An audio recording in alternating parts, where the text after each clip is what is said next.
siempre centrifugación.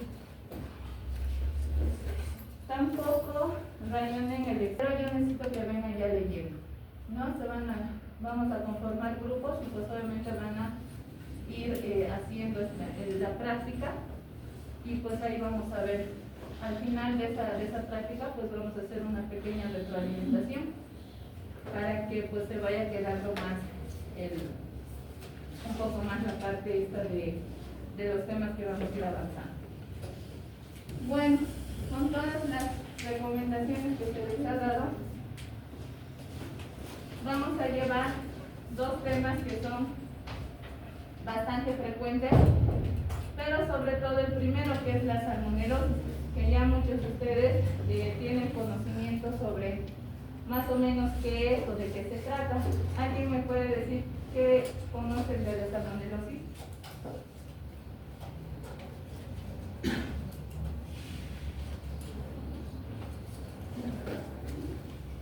¿Nadie? ¿Una idea más o menos?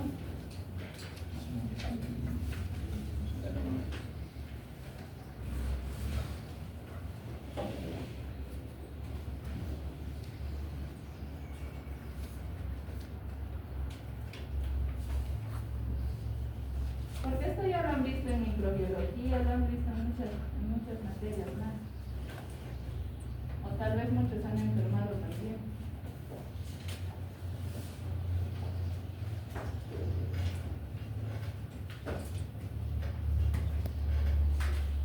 ¿Nadie? ¿Ni por qué pasa? Es una bacteria gram negativa, un bacilo fermentador anaerobio. ¿Qué más? Es de la familia de los enterococos.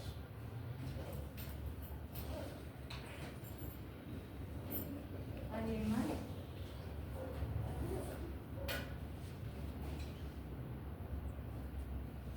Se digiere a través del exotermal. Ya, ¿qué más?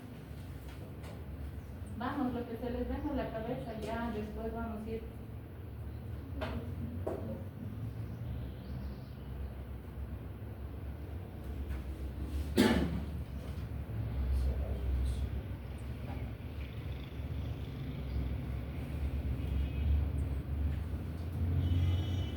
Bueno, como habían mencionado, pues la salmonelosis es una enfermedad de tipo bacteriano que pues solamente va a pertenecer a lo que es la familia Enterobacteriaceae, ¿no? Ya que estos van a tener varios serotipos que obviamente va a afectar sobre todo a lo que es al ser humano, ¿no?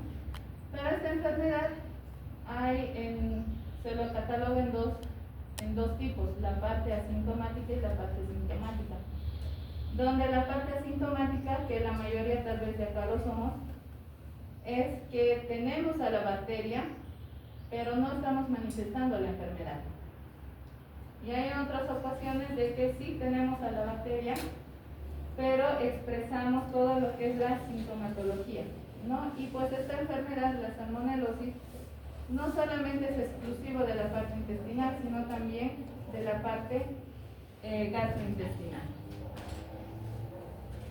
Hablando un poquito del agente patógeno, como habían mencionado, es un bacilo gram negativo, pero este no es formador de esporas, que eso es una característica que pues le va a caracterizar, ¿no? Y pues esto va a fermentar lo que es la glucosa, la maltosa, y pues esto generalmente la Salmonella typhi se identifica porque pues prácticamente va a empezar a producir una sustancia que es el sulfídrico, ¿no? Que esto le va a hacer esta característica de que no va a formar estas esporas.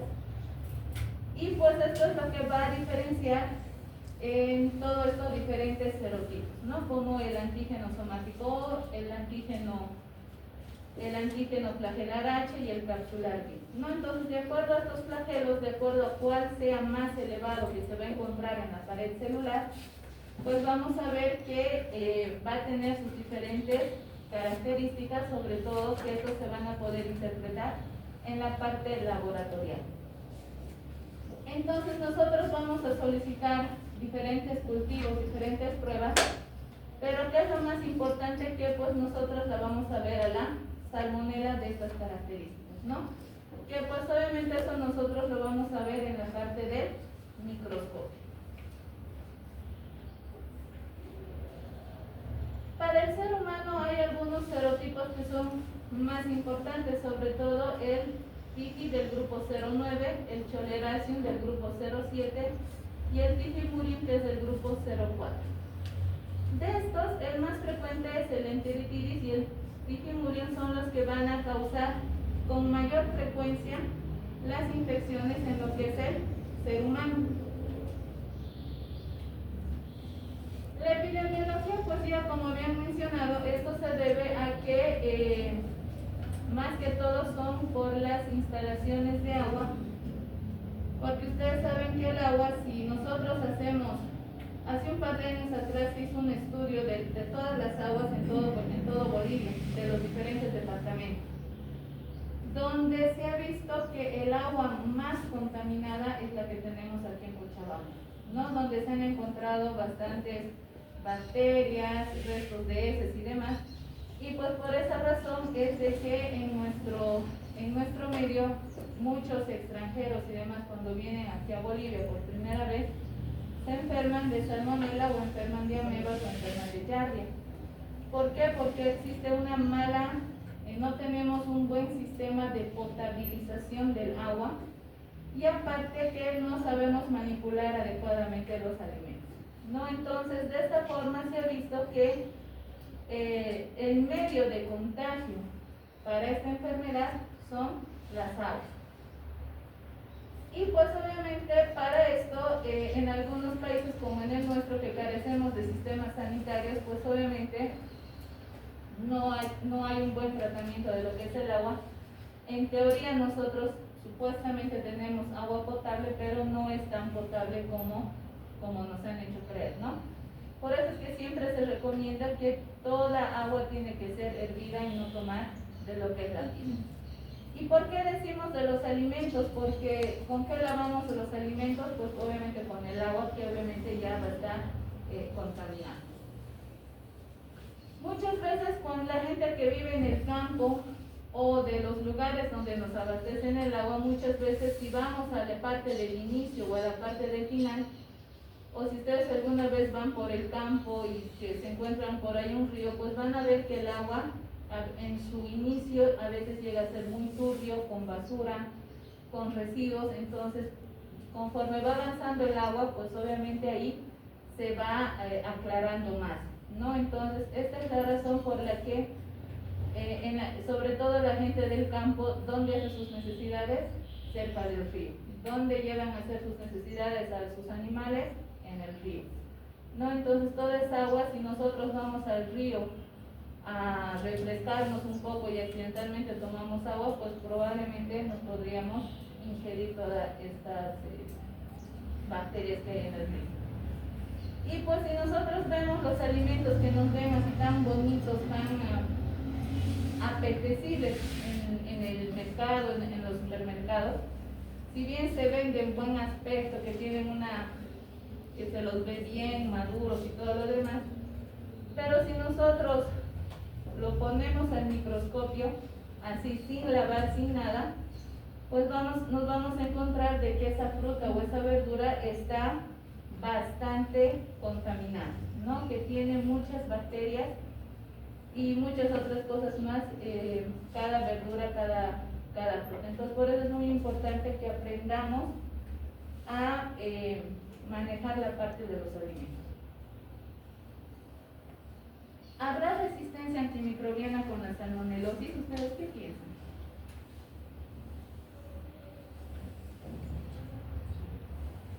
Pues se ha visto que sí, ¿no? Se ha visto que, como habíamos mencionado en la parte de los antibióticos, hemos abusado tanto de todos los antibióticos, desde las penicilinas, los cloranfenicoles, metronidazoles y fluoroquinolonas, trimetropin, sulfamethoxazol y todo lo demás, que pues obviamente con el largo de los años se han visto que hay resistencia para lo que es la parte de la salmonela, lo que son las ampicilinas, el cloramphenicol, y también se ha visto alguna vez a lo que son las tetraciclinas, la sulfonina. Entonces, cada vez nos vamos a ir quedando con poco arsenal terapéutico, ¿no? Inclusive se ha visto también que hay resistencia a las fluoroquinolonas. Entonces, nosotros mismos estamos quemando todo nuestro arsenal de antibióticos para poder tratar las enfermedades. ¿Y eso razón a qué se debe?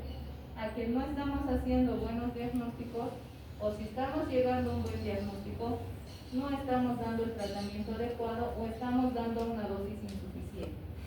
No es por eso que ustedes tienen que saber, inclusive para, como les decía más antes, para patologías virales estamos dando también antibióticos, ¿no? Entonces ahí nosotros estamos causando toda esta resistencia, y después ustedes se van a ir dando cuenta, la salmonelosis es una enfermedad que sí se puede tratar, que sí se puede llegar a curar, pero cada vez nos vamos quedando sin antibióticos.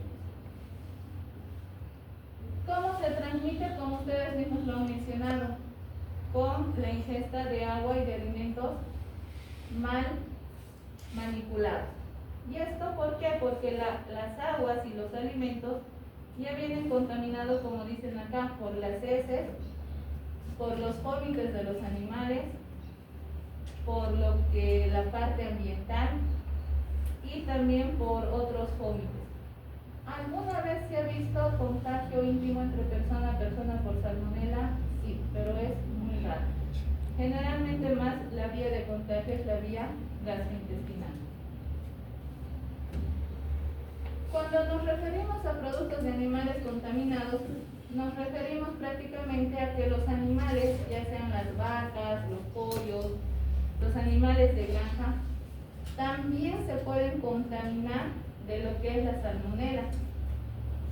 Estos animales se van a alimentar de lo que son el agua, el pasto y demás, que ya está contaminado, y pues nosotros consumimos todos los productos de cada animal. Por ejemplo, de la vaca consumimos lo que es la carne, la leche y todos los derivados de la leche. De las gallinas o de las aves de corral, su carne, los huevos. Pero ¿qué es lo que pasa si esa gallina está infectada? Cuando la gallina pone el huevo, ustedes saben que la gallina lastimosamente no va a buscar una almohada o un colchoncito o su nidito de paja para poner el huevo. Si el huevito cae al suelo, la cáscara en algún momento se llega a rajar. Y ustedes saben que la gallina, cuando está empollando, para que el pollito nazca, las heces la gallina incluso defeca sobre las heces, y pues si la cáscara está rajada y esa gallina está infectada con salmonela, a través de las heces se está eliminando la salmonela, y pues por esa frajadura del huevo va a ingresar la salmonela. Y si nosotros consumimos ese huevo, porque hay algunas personas que les gusta consumir el huevo crudo, pues se llega a contagiar también, ¿no? En cuestión de lo que son las carnes, si la vaca o el animal de granja, el ave, está contaminado con salmonela, y vemos que en la carne no se ha hecho una buena manipulación, y pues aquí a muchos de ustedes les encanta la parrilla, pero sobre todo que la carne esté cruda, porque a muchos les gusta que esté cruda la carne, ni siquiera está bien cocida. Y si nosotros esa carne que está mal manipulada nos ingerimos, pues nos vamos a ingerir también cantidad de lo que es la salmonela.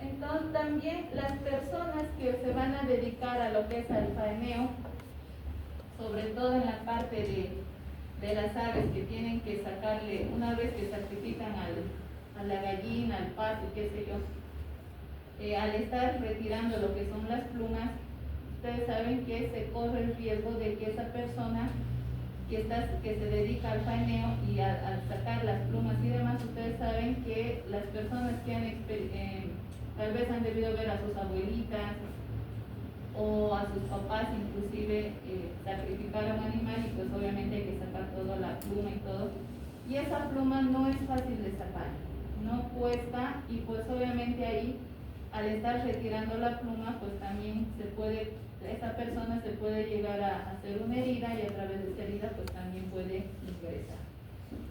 Entonces todos estos para nosotros son factores de riesgo de las personas que pues se dedican a la crianza de los animales, y pues de estos animales que van a estar contaminados.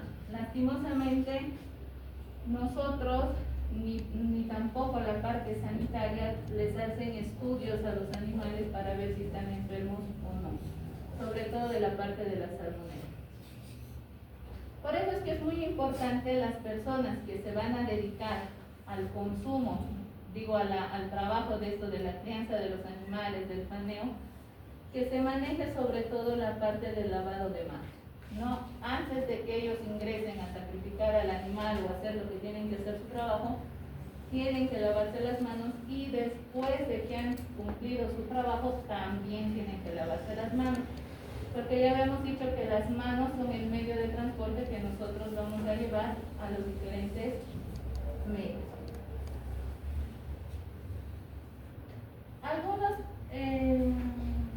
Bueno, esto es ya lo que les había dicho en la primera parte, de que si nosotros vamos a consumir la carne mal cocida o la parte de los productos de los animales, los huevos y demás que van a estar rajados, y nosotros obviamente los vamos a consumir y estos están contaminados, pues obviamente fácilmente nos vamos a producir algún tipo de enfermedad.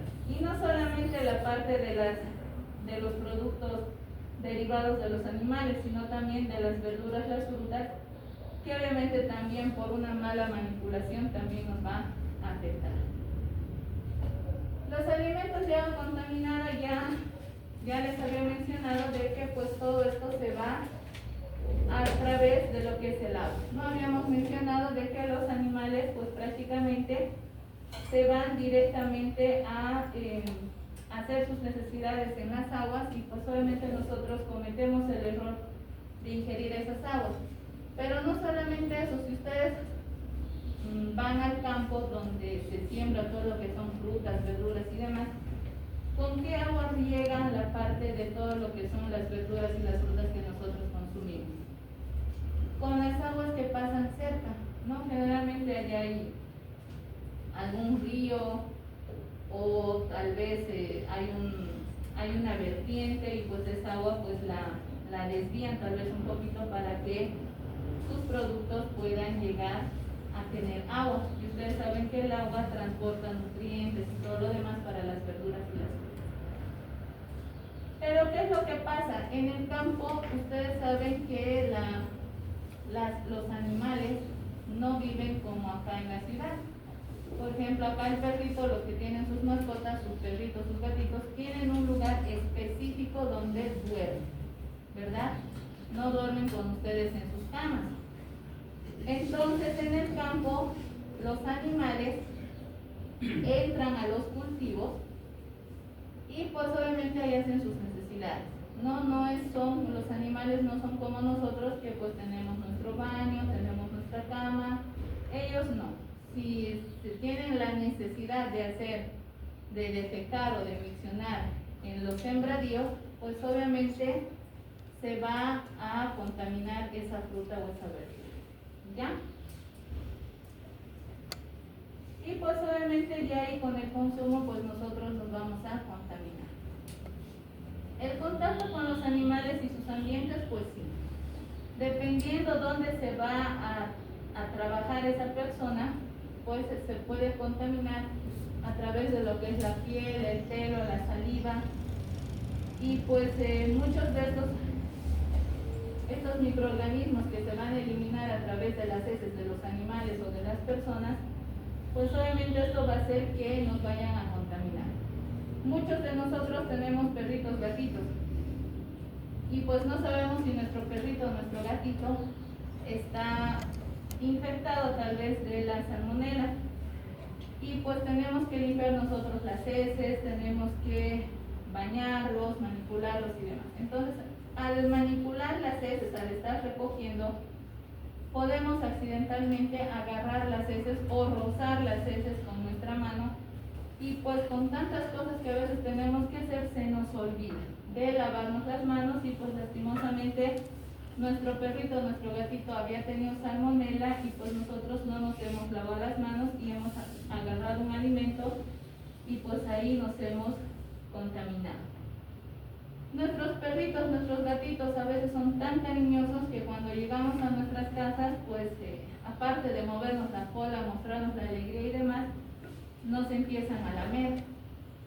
Pero los animales, si bien esa es su forma de mostrar su cariño, su alegría de que hemos llegado y todo lo demás, pues nuestros animalitos no solamente comen la comida que nosotros le damos, sino que muchas veces algunos animalitos comen sus propias heces, comen tal vez si hay pasto cerca por ahí, comen también el pasto y demás, y pues ahí también se van a contagiar. Entonces, a través de la saliva de nuestras mascotas también nos pueden llegar a contaminar o nos pueden llegar a infectar.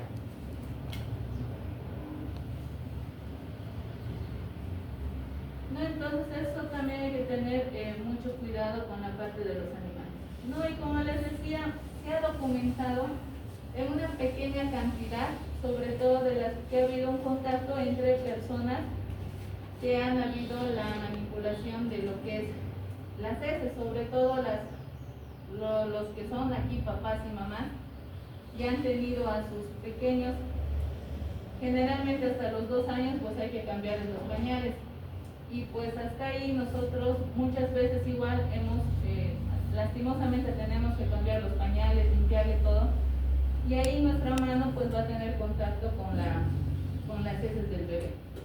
Pero yéndonos al otro extremo de la vida, que tal vez muchos de ustedes también ya lo hacen, es cuidar a sus papás y a sus mamás, a sus abuelos que son ya de la tercera edad. Ustedes saben que ya las personas tenemos un ciclo de vida, nacemos, crecemos, y pues llega un momento en que estamos de bajada, o sea que ya las personas que son de la tercera edad ya se vuelven como niños, ¿no? Donde ya muchos de ellos necesitan esa asistencia, que hay que cambiarles los pañales, hay que atenderlos, hay que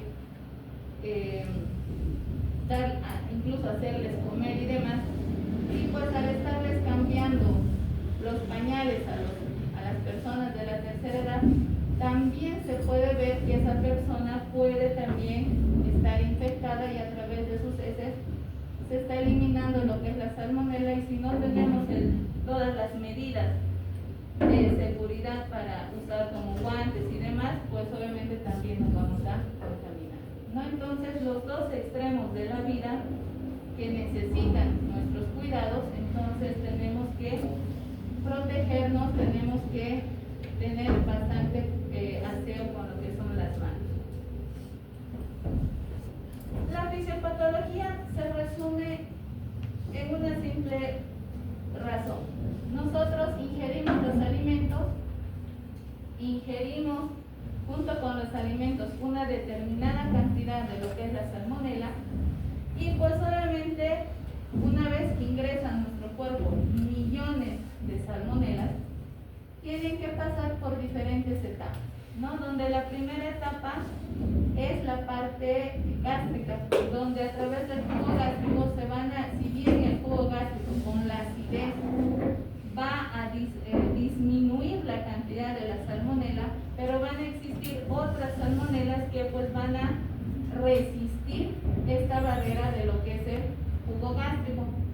Y estas que van a resistir al jugo gástrico van a pasar a lo que es el intestino, y esto tiene una cierta predilección por lo que son las placas de Peyer, ¿no? La salmonela se va a ir a alojar a lo que son las placas de Peyer, en donde está el ilion, y ahí es donde van a buscar buscar ese su hábitat, ese es el objetivo de la salmonela, de llegar hasta el ilium, porque aquí en las placas de Peyer, a través de ellas van a poder ir a lo que son los ganglios linfáticos, y pues a través de los ganglios linfáticos, en los mesenterios y demás, se van a empezar a multiplicar intracelularmente, y esto va a ocasionar que se vaya a diseminar por todo el organismo. Una vez que la salmonela ingresa en lo que es el torrente circulatorio, pues a través del torrente sanguíneo va a llegar a diferentes partes del organismo. Puede llegar al cerebro, al pulmón, corazón, hígado y todo lo donde vamos a ir viendo que pues obviamente va a llegar. Y pues mientras se está multiplicando la salmonela, que ya está en diferentes partes del organismo, se va a producir la fiebre. ¿No? ¿Por qué? Porque va a existir una bacteremia que pues obviamente van a hacer que las citocinas de los fagocitos mononucleares reciban esta señal de que hay un proceso infeccioso, y pues todo esto va a ocasionar la fiebre que vamos a ir viendo más adelante. En las placas de Peyer, lo que va a ocasionar van a ser algunas úlceras. ¿Por qué? Porque las salmonelas, si ustedes recuerdan, tienen unos pilis que a través de esos pilis se van a agarrar tan fuerte de las placas de Peyer para sustraer todos sus alimentos, y pues obviamente conforme una vez que han terminado de sustraer toda la parte de sus alimentos, de sus nutrientes, van a dejar algunas pequeñas heridas, ¿no? Que todos van a ser unas úlceras, y estas úlceras semiológicamente van a demostrar que va a haber una fiebre entérica, va a haber dolor, puede haber una perforación a nivel de la parte del ilion, y sobre todo pueden llegar a producir hemorragias. Y pues estas salmonelas se van a quedar en lo que es la parte de la mucosa intestinal, que es lo que ahí se van a empezar, como se van a quedar en la mucosa, ahí se va a producir lo que es el fenómeno de las deposiciones líquidas. Entonces, por eso que la salmonela, aparte de que va a haber fiebre, va a haber dolor por estas pequeñas úlceras que viene ocasionando, pero también van a haber deposiciones porque van a actuar en la mucosa intestinal. Vamos a ver todas estas manifestaciones, y pues vamos a ver que primero el estado de portador asintomático es lo que la mayoría de nosotros estamos. ¿Esto qué significa? El ser portador significa que yo he ingerido una cantidad de salmonela, pero que no lo estoy manifestando clínicamente. O sea, no voy a tener ni fiebre, no voy a tener ni dolor, ni deposiciones líquidas, ni todo lo que implica la enfermedad. Entonces yo solamente soy, una vez que yo he ingerido todo eso, mi enfermedad se va a autolimitar, ya sea que porque tengo mi sistema inmunológico tal vez está muy bueno, o la carga viral que yo he adquirido, o mejor dicho, la carga bacteriana que tienen las salmonelas, no es tan adecuada para producirme una enfermedad. Entonces esta enfermedad se va a autolimitar, y pues yo me hago un estudio que generalmente los cultivos son los que nos van a ayudar a determinar lo que es la salmonelosis, y pues resulta que soy positivo, o sea que me ha salido que tengo en mi organismo salmonelosis positivo, pero que no estoy manifestando ninguna enfermedad. Esto me va a llevar a que mientras yo hago las deposiciones a través de las heces, pues voy a ir eliminando lo que es la salmonela. Y ahí es donde yo estoy diseminando, si ustedes quieren, la salmonelosis. Alguien tal vez se contagiará, pero también la salmonela no solamente se va a eliminar a través de las heces, sino que la salmonela va a buscar un medio para seguir subsistiendo, seguir permaneciendo en el organismo. ¿Y esto cómo lo va a hacer? Se va a alojar en las vías biliares. Y ya más adelante vamos a ver qué complicación va a traer en lo que son las vías biliares la salmonela. No, generalmente su lugar final en un estado de portador va a ser la vía biliar, que es lo que le va a importar a la salmonela. Entonces se ha visto un hemocultivo y pues donde se pueden ver de esta forma lo que son las salmonelas. En cambio, en el estado de enterocolitis, acá ya la situación cambia, ¿no? Acá prácticamente vamos a ver que el periodo de incubación de lo que es la salmonela en esta etapa de enterocolitis es de 12 a 48, o sea, es sumamente rápida la parte de lo que es esta incubación. El inicio de la enfermedad va a ser súbito. Como pueden ver, solamente requiere de horas, por lo que acá va a causar un dolor abdominal de tipo súbito, de tipo cólico, y pues este paciente va a venir porque tiene deposiciones líquidas, ¿no? Y estas deposiciones líquidas tienen una pequeña característica, que son acuosas en una cantidad importante o pueden ser incluso en escasa cantidad. Y pues, ¿qué es lo más relevante acá? Que las heces van a tener presencia de moco. Entonces es muy importante que ustedes pregunten, si es que van a estar en pediatría o en la parte de adultos, todas estas características, porque todas las patologías que vamos a ver para todo este segundo parcial son patologías gastrointestinales y todas tienen la misma sintomatología y solamente hay pequeñas cosas que nos van a diferenciar. Y pues también acá las heces van a ser de tipo sanguinolentas en algunas ocasiones. No, entonces estos pacientes, ¿por qué van a venir? Tal vez no mucho por el dolor, sino más que todo porque estos pacientes hacen entre 20 a 30 deposiciones por día. Entonces, imagínense toda esa cantidad de deposiciones. Uno, que es molestoso ir a cada rato al baño, peor todavía si estamos en el trabajo. Segundo, la mucosa del intestino, del ano, pues ya está totalmente irritable, hay dolor.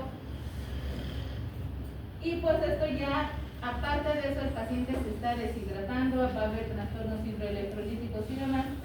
Y pues todo este periodo va a durar entre 5 a 7 días. Entonces el paciente va a ir por este dolor, pero también va a haber estas deposiciones y pues obviamente es lo que le va a causar toda esta molestia, que le va a obligar a este paciente a acudir al hospital. Muy rara vez va a haber náuseas y vómitos, ¿no? Fiebre sí va a haber. En esta etapa de la salmonelosis, la fiebre incluso puede alcanzar hasta 40 grados centígrados. Por eso es que también se llama fiebre tifoidea, ¿no? Porque incluso ha causado bastantes temperaturas altas. Y esta fiebre va a durar entre 2 a 3 días. Entonces el paciente va a estar con dolor, deposiciones líquidas y fiebre. Y en un par de días, en un periodo de días, pasando ya todo esto en unos 5 o 7 días, toda la sintomatología va a ir disminuyendo, va a ir mejorando. Pero esta enfermedad, esta etapa de la enterocolitis puede persistir hasta 14 días. Entonces es por eso que nosotros, el tratamiento que nosotros vamos a dar para la enterocolitis tiene que ser entre 7 a 14 días, dependiendo de cómo va a responder el paciente. En cambio, la fiebre entérica se va a caracterizar por qué. En el anterior habíamos dicho que la fiebre es autolimitada, se va a durar 2 o 3 días y se va a ir la fiebre. En cambio acá no, la fiebre va a ser prolongada. Ya, entonces acá vamos a ver que los pacientes, al estar haciendo el examen físico, pues vamos a ver que estos pacientes llegan a tener una bradicardia relativa. O sea que la frecuencia cardíaca baja. Estos pacientes, si nosotros revisamos, en la parte del vaso va a estar aumentado de tamaño y pues vamos a ver que también en esta etapa, si vemos la parte de los laboratorios, va a haber una leucopenia, o sea que los glóbulos bajos descienden. Y pues vamos a ver que muy rara vez es lo que se ve en la piel, unas manchas de color rosa, ¿no? Que esa es otra característica de esta etapa de la enfermedad. El periodo de incubación va a ir entre 5 a 21 días, más o menos en un periodo de 7 a 14 días, que es donde se va a empezar a manifestar la enfermedad. ¿Va a haber fiebre? Sí. Y también puede haber periodos de que el paciente puede llegar a tener tos, porque en estos casos vamos a ver de que la salmonela puede llegar a lo que es el sistema respiratorio y producir lo que es el síndrome de Rösler, y es por eso que se produce o se ocasiona lo que es la tos. Mientras se va a estar incubando, sí va a haber deposiciones líquidas. Y pues acá la fiebre va a ser la primera semana en donde se va a empezar a elevar. Entonces más o menos llega aquí entre 39.4 a 40 grados centígrados las altas febriles.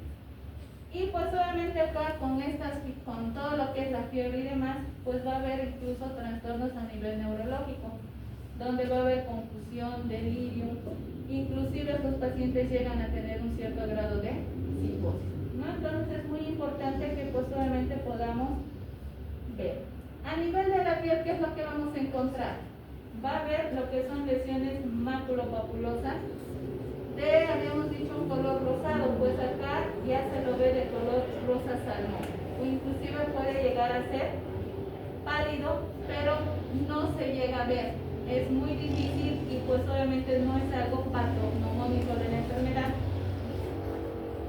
La salmonela va a dejar algunas lesiones en sacabocado, ¿no? Entonces, ¿dónde vamos a ver que estas lesiones en estos sacabocados nosotros vamos a poder tomar una muestra de cultivo y pues obviamente lo vamos a llevar a hacer analizar, y pues en esta muestra que hemos tomado de estas lesiones vamos a poder aislar a lo que es la salmonela. En esta etapa también habíamos dicho esplenomegalia, pero también van a empezar a llegar a migrar a lo que es el hígado y pues obviamente va a producir una hepatomegalia también. La neutropenia va a ser muy importante, esto es algo que nos va a caracterizar. Generalmente los neutrófilos llegan a descender inclusive hasta un 20% de su totalidad. Aquí, ¿cuáles van a ser las complicaciones? ¿Por qué es tan importante que ustedes sepan diagnosticar y demás? Acá, como hemos dicho que la salmonela va a lo que son las placas de Peyer a nivel de lo que es el ilion, habíamos mencionado en la fisiopatología de que se puede llegar a producir úlceras, y estas úlceras pueden llegar a producir una perforación a nivel de lo que es el ilion. Entonces, estos pacientes van a comenzar con un dolor abdominal de inicio súbito. ¿Por qué? Porque el intestino se ha perforado. Entonces, esta perforación, todo el contenido que estaba todo lo que es el contenido alimentario que se va a producir ya en la parte final del intestino, va a pasar a lo que es el peritoneo y va a empezar a producir irritación peritoneal. Y esto es lo que le va a ocasionar ese dolor de inicio súbito al paciente, ¿no? Entonces, cuando hay la salmonela, no es, si bien es una enfermedad que les he dicho que se puede tratar, pero hay que estar atentos con las complicaciones. Y una de ellas es la perforación intestinal. Otro que puede ser también porque se ha necrosado esa placa de Peyer y pues también está produciendo toda esta sintomatología. Aquí, ¿qué es lo que nosotros tenemos que hacer? El paciente estaba respondiendo bien al tratamiento, pero resulta de que de la noche a la mañana presentó un dolor intenso, signos de irritación peritoneal, y pues nosotros en ese momento tenemos que pedir valoración por cirugía, ¿no? Y el cirujano pues obviamente tendrá que ingresar a hacer el tratamiento quirúrgico correspondiente, ¿no? Ya verá si solamente hará una rapia o tomará la decisión de hacer una resección intestinal. Pues eso ya se lo dejamos a los cirujanos para que ellos tomen la conducta adecuada para lo que es el paciente. Entonces hay que tener mucho cuidado con lo que son las complicaciones. Y esta fiebre entérica, pues al finalizar ya más o menos 4 semanas que va a durar, pues ya, ya el paciente, pues nosotros ya lo vamos a empezar el paciente ya se va a sentir mejor y pues obviamente ya lo hemos curado. Pero no solamente la perforación es lo que nos va a importar, sino también habíamos dicho que a través del torrente circulatorio esto va a ocasionar va a ir a diferentes partes.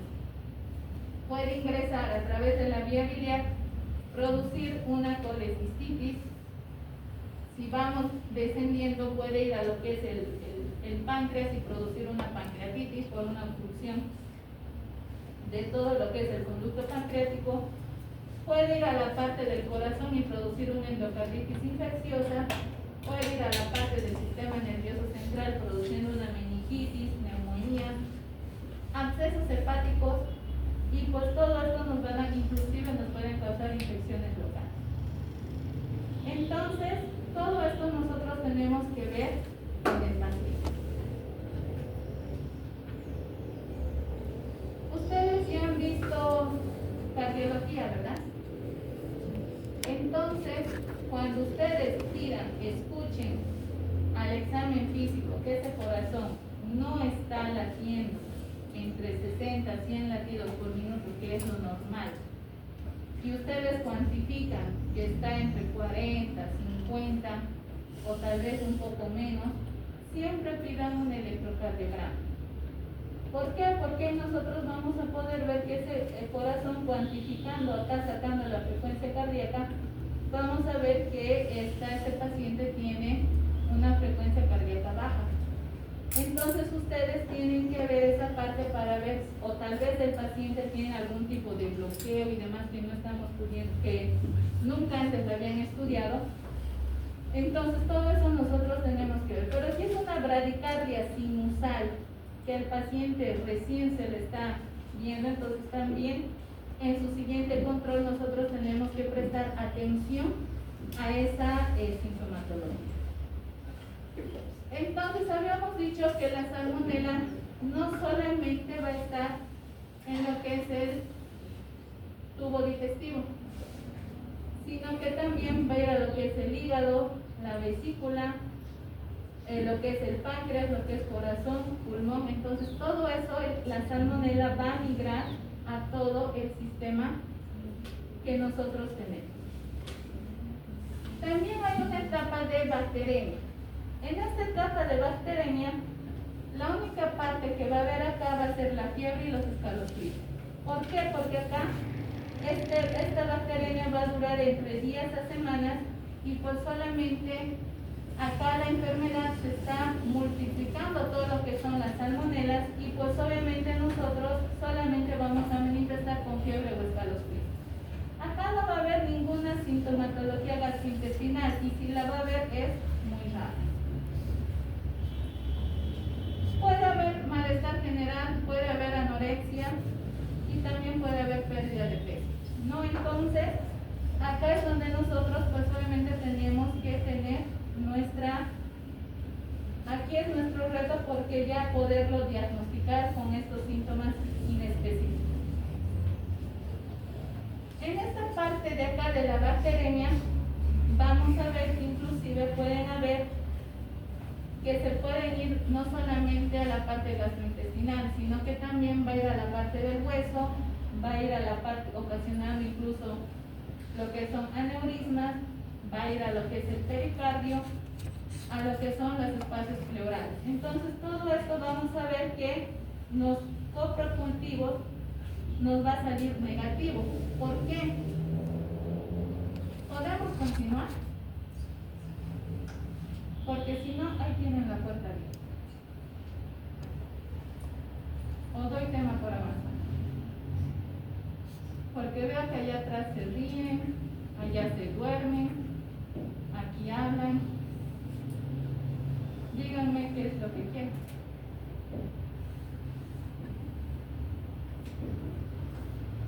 Si solo han venido por la asistencia, ahí tienen la puerta abierta.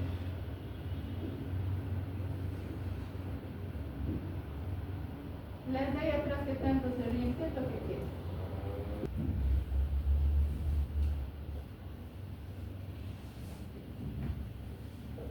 Esta bacteria prácticamente nosotros la vamos a ver en lo que es en los lactantes y en los ancianos, que es lo único que nos van a dar, van a ser todas esas características que habíamos visto.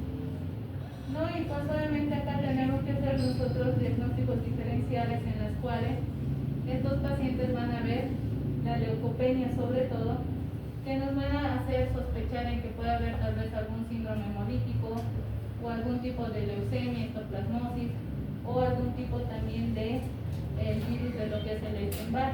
Entonces todo esto nosotros tenemos que tener como diagnóstico diferencial. ¿Cómo vamos a hacer el diagnóstico? El diagnóstico, si bien antiguamente se usaba antes lo que es la reacción de Vidal, actualmente la reacción de Vidal ya está en desuso. ¿Por qué? Porque la reacción de Vidal se ha visto que para todo proceso infeccioso, inflamatorio, pues obviamente van a dar positivo, ¿no? Entonces sí he visto que ya no es tan fidedigno, pero que sí se sigue en algunas provincias donde sobre todo no existen los cultivos, se siguen manejando esto de la reacción de Vidal. Pero la prueba definitiva, el bole estándar de la salmonelosis es pedir el coprocultivo. Si el paciente ya está con náuseas, vómitos, diarrea, fiebre, el dolor a nivel abdominal de tipo retorcijón, de tipo cólico, y nosotros estamos sospechando en una salmonelosis, pues obviamente vamos a pedir este coprocultivo. Y este coprocultivo nos va a dar el diagnóstico definitivo. ¿Por qué? Porque ella nos va a identificar la salmonela, pero también vamos a tener un extra de que nos va a dar lo que es el antibiograma. Vamos a ver cuál es sensible y qué es resistente. Obviamente esto se va a determinar por la presencia de los polimorfonucleares, que obviamente nosotros ya lo vamos a tener. Y pues vamos a ver que los estudios serológicos son muy escasos, como les decía, como la reacción de Vidal y demás, pues que no nos van a ayudar de mucho. Pero si el paciente presenta alguna sintomatología a nivel del sistema nervioso central, como confusiones, delirios, o inclusive lo que es rigidez de nuca y todo lo demás, pues nosotros vamos a pedir un estudio de lo que es el líquido cefalorraquídeo, o en algunas ocasiones vamos a solicitar un estudio en lo que es la médula ósea. Y lo que vamos a funcionar, lo que es la médula ósea, pues nosotros vamos a mandar a hacer analizar, y pues ahí también nos va a poder salir lo que es la presencia de lo que es la salmonela. Los hemocultivos nos van a ser de mucha utilidad durante la primera semana, ¿no? Entonces en esta primera semana los cultivos nos van a salir positivos. Después de la segunda semana la salmonela empieza a disminuir, por lo que aquí ya los hemocultivos no van a ser tan positivos, ¿no? O sea, la positividad va a ir disminuyendo. En la parte de lo que es el urocultivo, si vemos que estos pacientes, inclusive cuando la salmonela va a ingresar a lo que es el sistema geniturinario, el paciente puede llegar a manifestar inclusive toda la sintomatología de la infección urinaria. Y si nosotros le hacemos un urocultivo, que es por regla que se hace todo paciente que está con una infección urinaria, antes de iniciar los antibióticos debemos solicitar lo que es el urocultivo. Y pues de esas lesiones en sacabocado que se hemos visto a nivel de lo que es la piel, si lo llegamos a encontrar con ese color salmón, tomamos una biopsia de esa lesión en sacabocado, y pues obviamente esto va a llegar a ser positivo también. Entonces todo esto nos va a ayudar. ¿Y cómo es la reacción de Vidal? Pues generalmente nos interpretan en este cuadrito donde pone el antígeno O, el antígeno H y el antígeno B. De acuerdo a eso se va a ir catalogando, pues va a ser mayor a 1, generalmente va a ser positiva la reacción de Vidal cuando es mayor a 1 sobre 160, ¿no? Entonces ya cuando es eso ya se puede decir que es positivo para una salmonelosis. El tratamiento también lo vamos a ver de acuerdo a las etapas que hemos visto. más que todo en la enterocolitis vamos a ver que como hay abundante pérdida de líquido y de los electrolitos, se tiene que hacer una reposición líquida.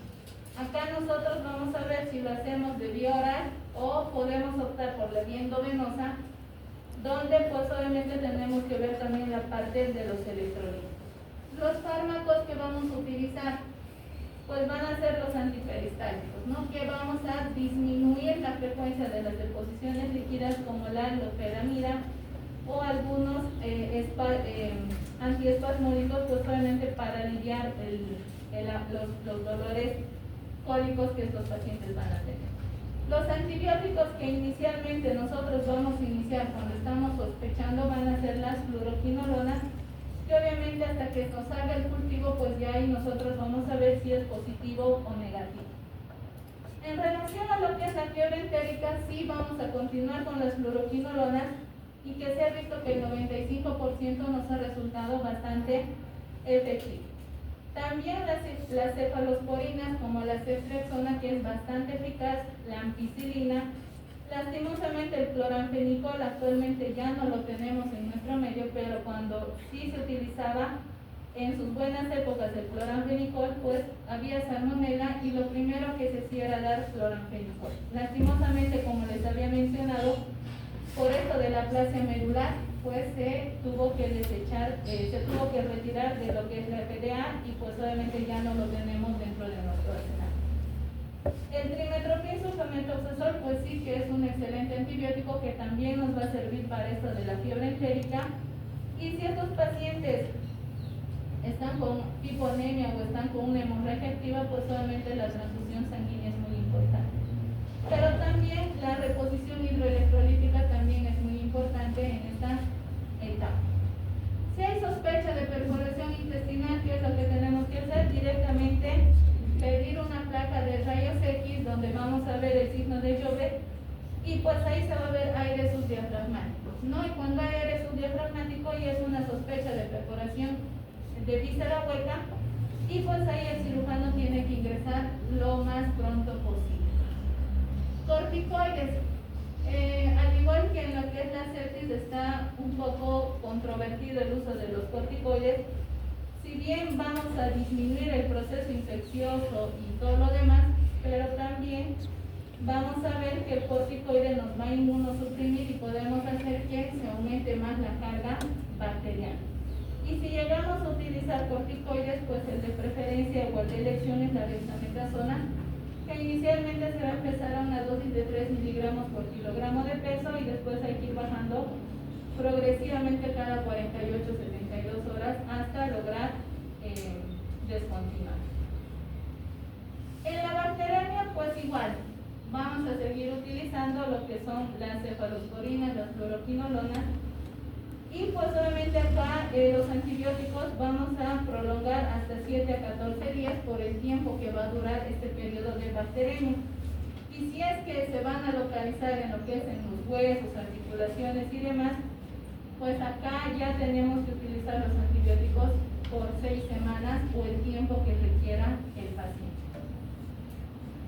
En el caso de los portadores, generalmente no necesitan un tratamiento, ¿no? Salvo que estos pacientes la salmonela se haya localizado en lo que es la parte de la vía biliar y haya ingresado a la vesícula biliar, hayan producido litos y pues obviamente el paciente tenga un dolor de tipo cólico a nivel de lo que es la vesícula y pues ahí el cirujano pues tendrá que hacer el procedimiento de la colectotomía.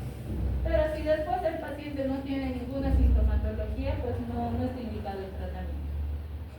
La prevención se resume solamente en 2 cosas.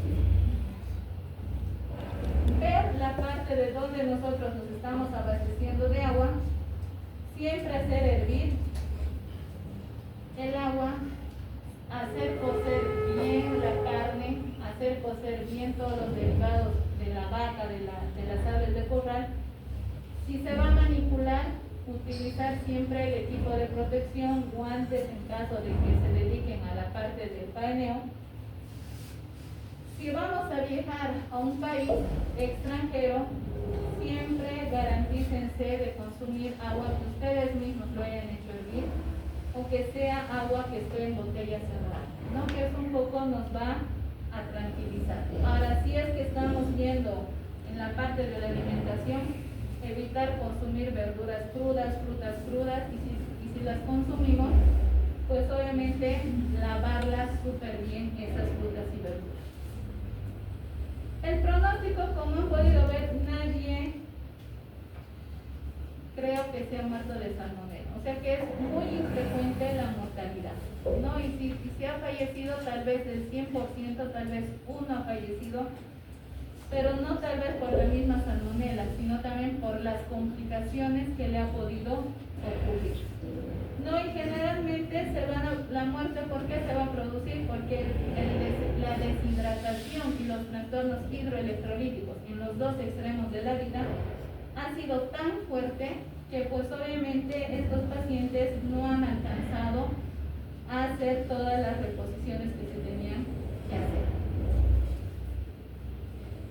¿Hasta ahí tienen alguna duda, pregunta? Ninguno. Vamos a ver este tema más, que es la brucelosis, que se van a dar cuenta que es similar a lo que es la salmonela. ¿Alguien sabe qué es la brucelosis? ¿Qué es?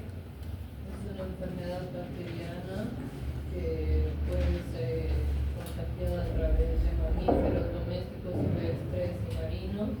También es conocida como la fiebre de Malta, fiebre ambulante o enfermedad de Lyme o enfermedad del Mediterráneo, por una bacteria gram negativa que pertenece a la familia de los rhizoliales y es de crecimiento lento porque no posee cápsula ni forma spore. ¿Otra persona?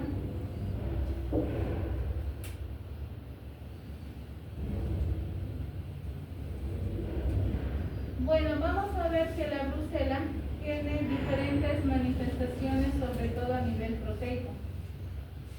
Y pues esto se va a transmitir a través de algunos animales que obviamente nos van a contagiar a nosotros, sobre todo la parte de los animales domésticos.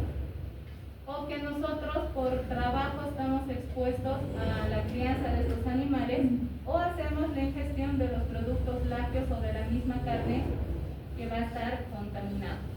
Y pues vamos a ver que el agente patógeno son unos cocobacilos gram positivos, que van a ser de crecimiento lento y pues obviamente son inmóviles, no encapsulados, pero estos son asperógenos.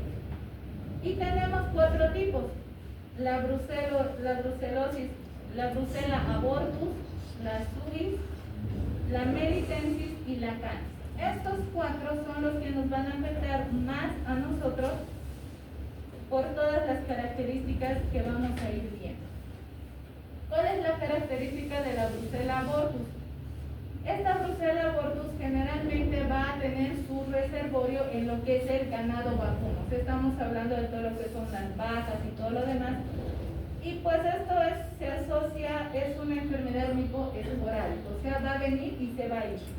Es muy infrecuente las complicaciones y lo más importante, no es discapacitante. O sea que la persona que enferme con la brucella abortus va a sanar y no va a tener ninguna complicación o no va a tener ninguna secuela. En cambio, la brucella suis, vamos a ver que acá el contacto está con los cerdos, ¿no? Y esto se va a asociar, sobre todo, va a tener lesiones supurativas y de tipo destructivas, ¿no? Entonces acá, esta enfermedad de la brucella suis va a tener un curso muy prolongado, ¿no? Como vamos a ver más adelante. En cambio, la melitensis es aquella que tal vez nosotros no lo vamos a llegar a ver, o tal vez sí. Acá vamos a ver que el reservorio son los carneros, las cabras y los camellos. Pues aquí camellos no tenemos, pero sí tenemos cabras, ¿no? Entonces, las personas que se van a dedicar a la crianza de estos animales, pues acá la enfermedad ya es de tipo aguda, va a ser una característica grave, y van a tener complicaciones que son de tipo discapacitantes. En cambio, la brucela canis, que es donde todos vamos a tener, ¿por qué? Porque esto se debe al consumo, como dice, canis, porque vamos a estar en contacto con los canis, los perritos, nuestras mascotas. No, entonces acá el comienzo es insidioso, va a haber una recidiva, o sea que cada vez nos vamos a curar, otra vez nos vamos a enfermar, nos vamos a curar, otra vez nos vamos a enfermar, entonces esto ya va a ser algo crónico, no va a ser ya algo agudo que vamos a ver. Entonces, estas son las diferentes brucelas: la brucela abortus, la brucela suis, la brucela meritensis y la brucela canis. Entonces, cada una, como pueden ver, tiene sus diferentes características. Entonces, haciendo un pequeño resumen de lo que es la parte clínica, vamos a ver que la brucelosis se lo va a clasificar en una etapa subclínica, en una etapa aguda y subaguda, en una etapa circunscrita, en una etapa recidivante y en una etapa crónica. Donde vamos a ver que en la subclínica la duración de la sintomatología antes del diagnóstico no va a haber. Pero los síntomas acá en esta etapa subclínica es asintomático, o sea que estaríamos hablando de una etapa de portador. Y pues acá los cultivos, la serología va a ser positivo, pero el cultivo nos va a ser bajo, o sea que va a ser difícil aislarla a la brucela en esta etapa. En cambio, en la parte aguda y subaguda, antes de hacer el diagnóstico, el paciente va a tener hasta 2 o 3 meses de algún tipo de sintomatología, inclusive puede llegar hasta 1 año de estar incubando toda esta a la brucela.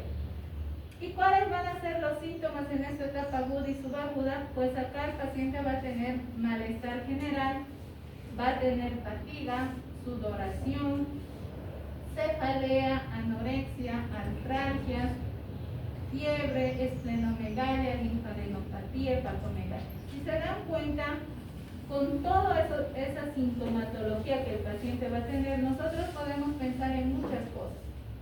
Desde una migraña, desde tal vez el paciente puede tener algún tipo de artritis reumatoidea.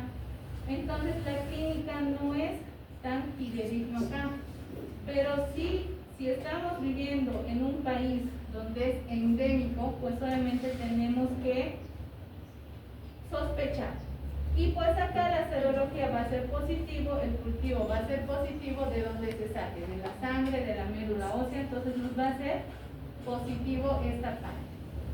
En cambio, en la etapa circunscrita, vamos a ver que acá ocurre cuando ya ha habido una enfermedad aguda o estamos en una etapa crónica que no se lo ha tratado.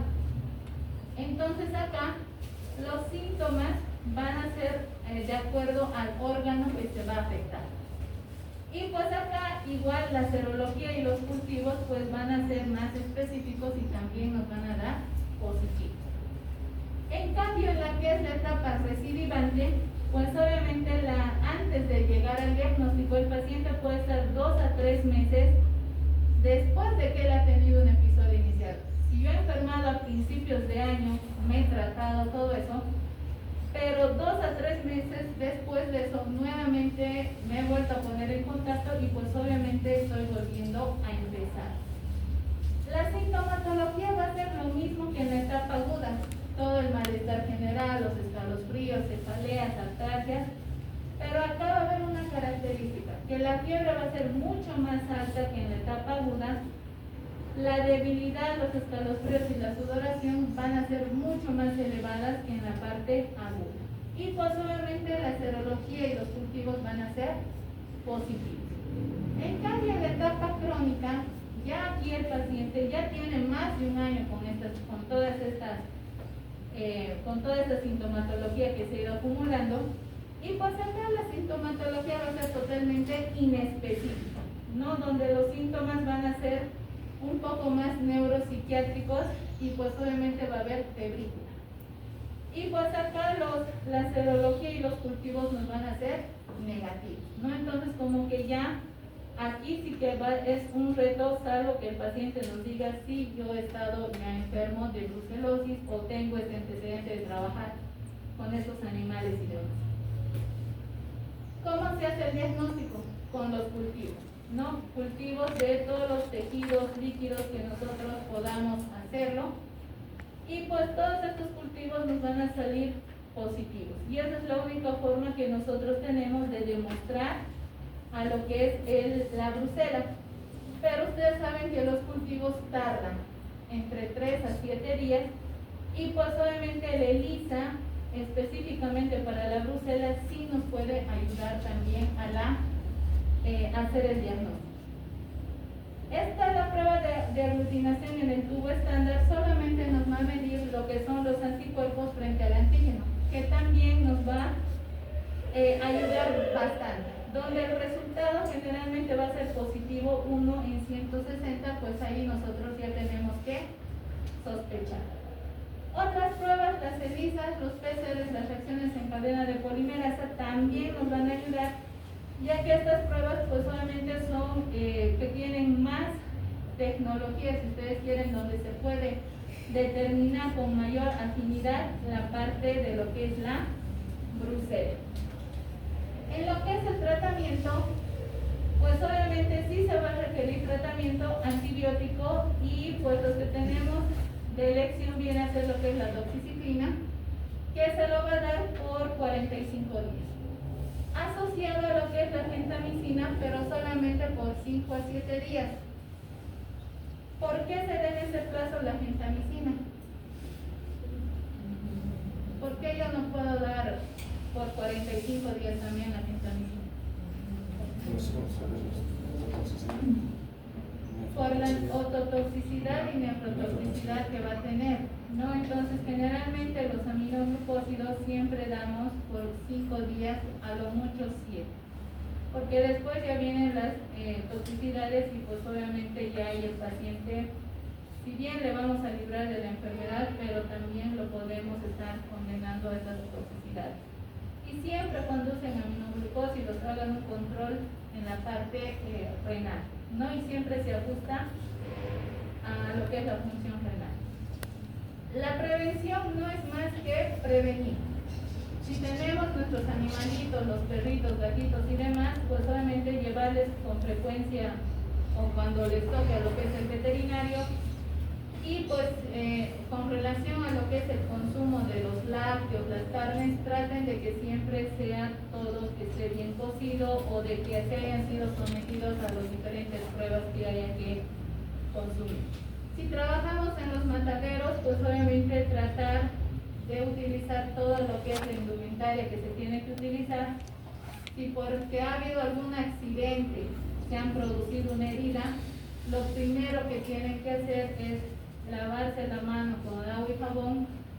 Si la herida es bastante importante, que va a requerir algún tipo de sutura y demás, vendar esa mano y pues obviamente evacuar a ese paciente al centro de salud que va a estar más cercano a su sitio de trabajo.